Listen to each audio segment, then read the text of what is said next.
Assalamualaikum warahmatullahi wabarakatuh. Selamat pagi anak-anak. Berjumpa lagi dengan Ibu Dian pada pembelajaran tema 3 subtema 2. Nah, anak-anakku, sebelum memulai pembelajaran kali ini, jangan lupa untuk menyiapkan pulpen dan buku tulis untuk mencatat materinya ya. Dan yang paling penting, jangan lupa like dan subscribe channel SD3. Mari kita langsung masuk pada materi kita kali ini. Yang pertama adalah tema 3, tokoh dan penemuan, subtema 2, penemuan dan manfaatnya. Nah, anak-anakku, pertama adalah penemu televisi. Nah, John Logie Baird lahir di Skotlandia 13 Agustus 1888. Ia adalah penemu yang pada kesempatan itu untuk pertama kalinya menunjukkan bahwa gambar hidup dapat ditransmisikan melalui pesawat yang sekarang dikenal sebagai televisi. Punya semua kan televisi? Nah, ini dia penciptaan penemunya, John Logie Baird.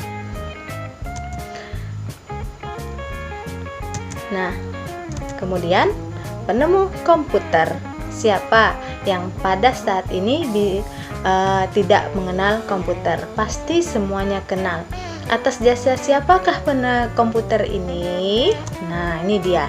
Charles Babbage adalah seorang ahli matematika. Beliaulah penggagas utama dalam penemu komputer. Babbage terkenal dengan julukan Bapak Komputer. Babbage yang lahir pada 26 Desember 1792 mengeluhkan sistem perhitungan yang mengandalkan tabel matematika sehingga kerap terjadi kesalahan. Gagasan tersebut dituangkan dalam sebuah catatan yang diberi nama, bisa lihat sendiri ya, itu catatannya berbahasa Inggris dan ini dia adalah wajah penemunya. Nah, kemudian kita lihat lagi. Nah, perkembangan komputer. Nah, anak-anakku silahkan perhatikan perkembangan komputer itu ternyata dari awal sampai akhir ya, sampai sekarang yang tercanggih termasuk di handphone kamu itu sudah merupakan komputer mini. Wah, komputer mini yang ada di genggaman ya. Dan pun, nah lihat anak-anakku, dari tahun 500 sebelum Masehi sampai sekarang, lihat wujudnya. Dan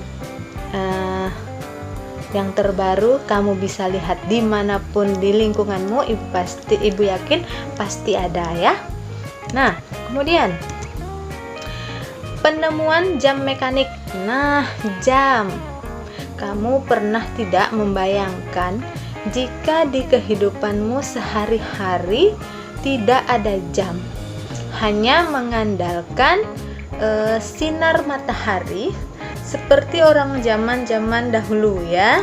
Kalau matahari sudah setinggi ini, setinggi adalah pokoknya tingginya, atau yang paling mudah diingat kalau kita zaman sekarang itu adalah jika matahari sudah di atas kepala. Wah, itu artinya sudah jam 12 siang atau tengah hari. Nah, alangkah berbahagianya kita sekarang sudah ada jam. Jam itu pada tahun 1430 pertama kali ditemukan.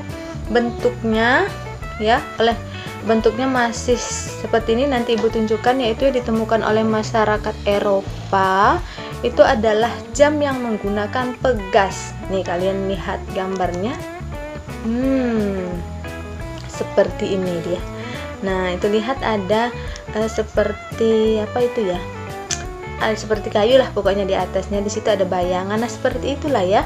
Kira-kira zaman dulu jika mengandalkan cahaya matahari.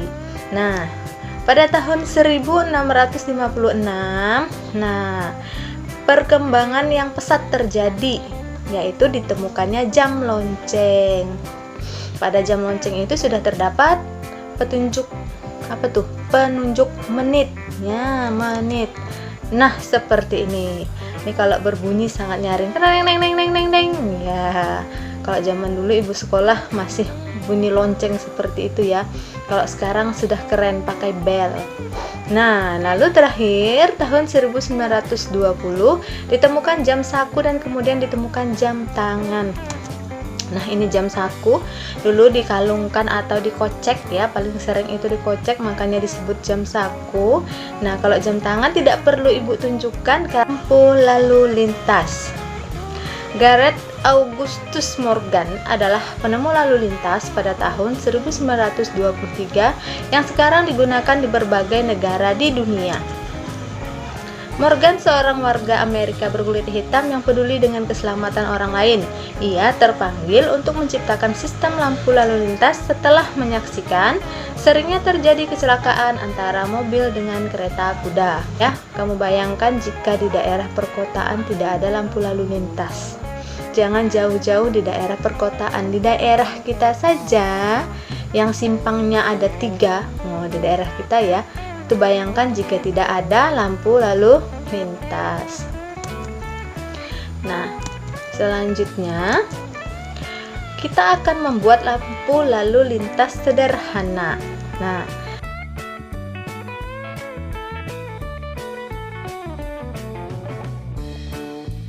membuat lampu lalu lintas ini bisa kamu praktekkan bersama teman-temanmu. Bahan-bahan yang diperlukan adalah nih, anak-anak bisa baca sendiri: kardus, bola lampu, baterai, saklar redukan lampu. Itu kotak plastik atau kertas transparan ya. Silahkan anak-anak perhatikan.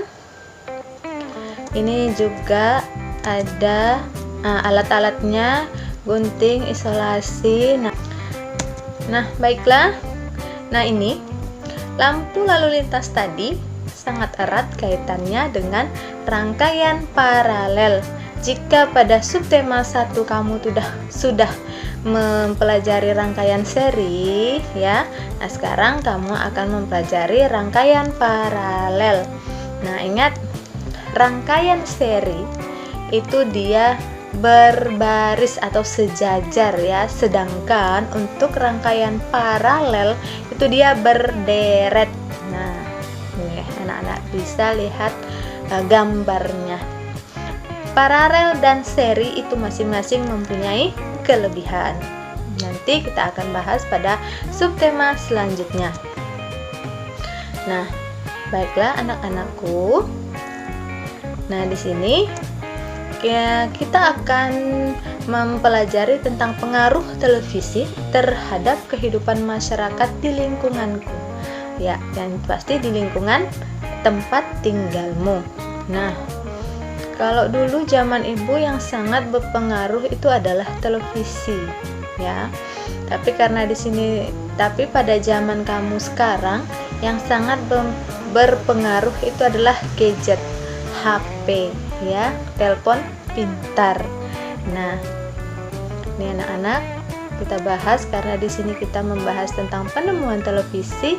Nah, yang pertama, pengaruh positif ya di bidang pendidikan, yaitu sebagai sarana pembelajaran.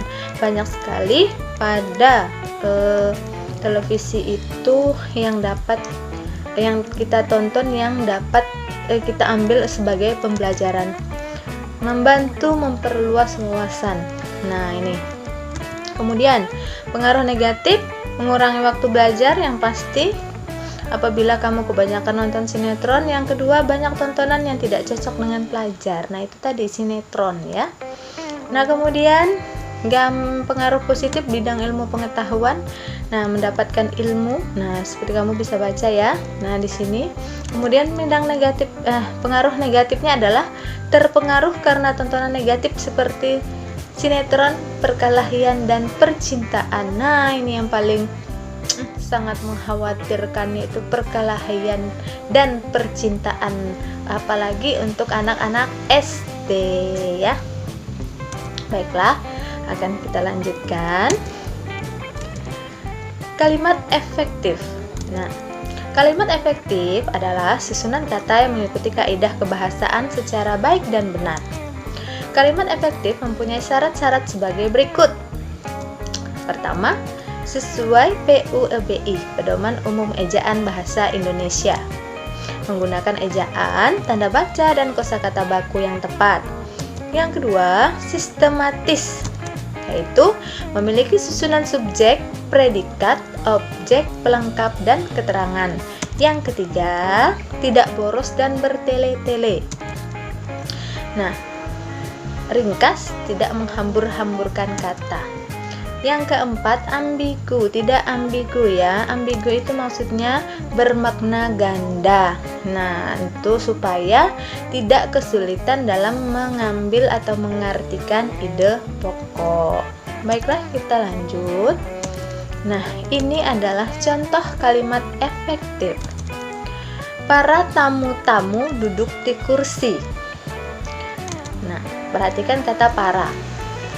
Para tamu-tamu duduk di kursi itu tidak efektif ya, itu sangat menghambur-hamburkan kata. Nah, perhatikan kata para. Apa arti dari para? Perhatikan kata tamu-tamu. Apa makna dari kata tamu-tamu? Jawabannya, kata para menunjukkan banyak dan tamu-tamu menunjukkan tamu yang banyak. Kita dapat menghilangkan salah satu. Contoh nih, salah satu kita hilangkan paranya menjadi tamu-tamu duduk di kursi. Nah, yang kedua kita hilangkan tamunya satu menjadi para tamu duduk di kursi. Nah, jadi tidak mubazir, tidak menghambur-hamburkan kata. Nah, oke, kita masuk dalam melaksanakan kewajiban dengan tanggung jawab. Oke, nah kamu lihat nih, buang sampah sembarangan. Yang kedua, belajar di dalam kelas kepalanya menempel di atas meja. Yang ketiga, nah ini sedang menggambar atau mewarnai tapi bersama-sama ya, seperti orang belajar kelompok.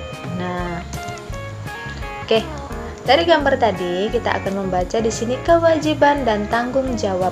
Nah, anak-anak bisa membaca sendiri ya. Nanti kalau ibu yang membacakan terlalu panjang dan videonya di pause dulu sebentar. Baiklah anak-anak, apabila anak-anak sudah selesai membaca, nah ini dia hak, dampak jika bertanggung jawab, manfaat kewajiban, dan dampak jika tidak bertanggung jawab pada kewajiban. Oke, yang pertama ini dari bacaan tadi ya. Dari bacaan yang tadi kamu baca. Pertama, mendapat pendidikan. Ani mendapat pendidikan. Hak Ani nih. Mendapat asupan makanan. Yang ketiga, mendapat perhatian orang tua.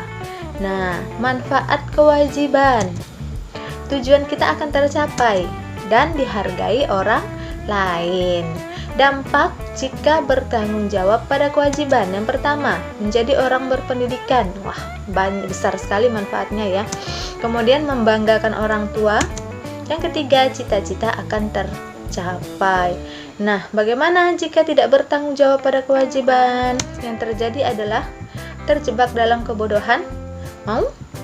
Pasti tidak ya. Kemudian mengecewakan orang tua, sedih sekali ya jika kita mengecewakan kedua orang tua kita. Yang terakhir, gagal pada materi selanjutnya, yaitu hak dan kewajiban warga negara.